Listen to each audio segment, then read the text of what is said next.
Hi, this is Darren Drew, D. Drew Guitars. Today I'm going to show you how to scrape the binding, the little where the dye or the stain, whatever you're using, gets underneath your tape, um, or you just tape it. Not the best, but you always got to scrape the binding. A lot of times, it's not an easy task. It takes experience. Takes the right touch with your hand. Um, I use a scissor blade, and if you can see, I did the end so it goes to a point so I know exactly where the point is. And what you want to do is, excuse me, let the blade rest easily in your hand.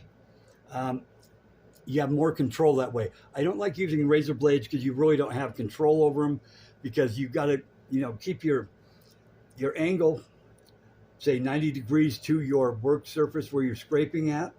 You got to do it very gently, hold it exactly 90 degrees, tilt it like towards you so that you're pulling the die off, not scraping it straight up and down because that's going to end up, gouging into it.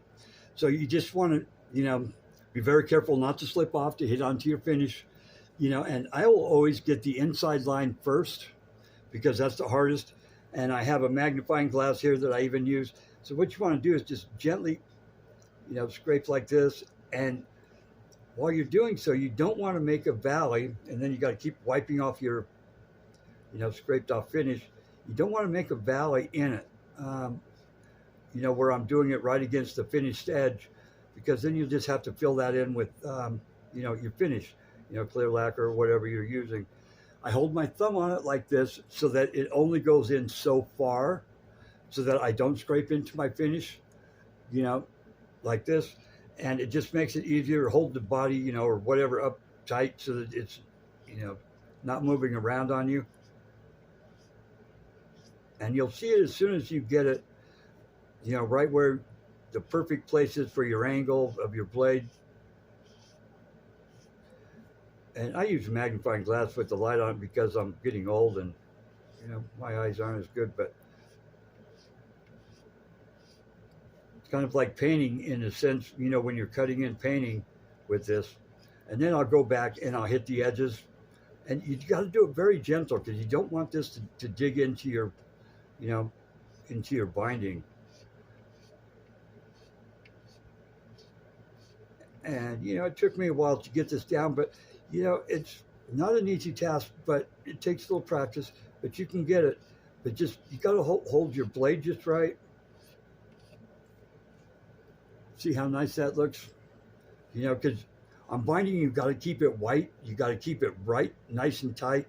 You want to keep this line, the inside line, the same width all the way around, and so it's not the easiest of processes, but, a lot of people scrape the binding in, which, you find it necessary, especially on something like this, because this is going to be like a $10,000 one-of-a-kind banjo. So I do it so gently, you can't even feel where I just scraped it off because that's what you don't want. You don't want a step coming down from your finish to your binding. It's got to be nice and smooth, and see, here's another spot that, I will get here real quick.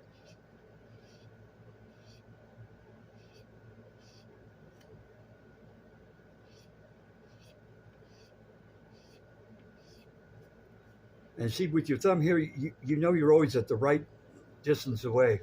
So that's an important thing. So that's why I like the scissor blades, just because I can feel it in the rest of my hand. Now I'll go back and I'll hit this area.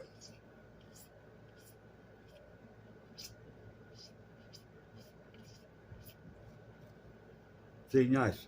So, take your time doing it because it is time consuming. Like I said, just angle it just back a little bit, your blade, and nice smooth strokes, and you will get it. Taping it up, is a hard thing, but scraping is off the binding is another hard thing, but it's all part of the process.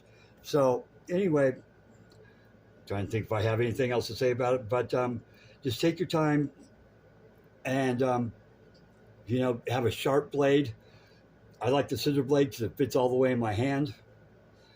So anyway, hope you learned something. This is Darren Drew. Please like, please subscribe, and I'll catch you on the next one. Thanks. Bye.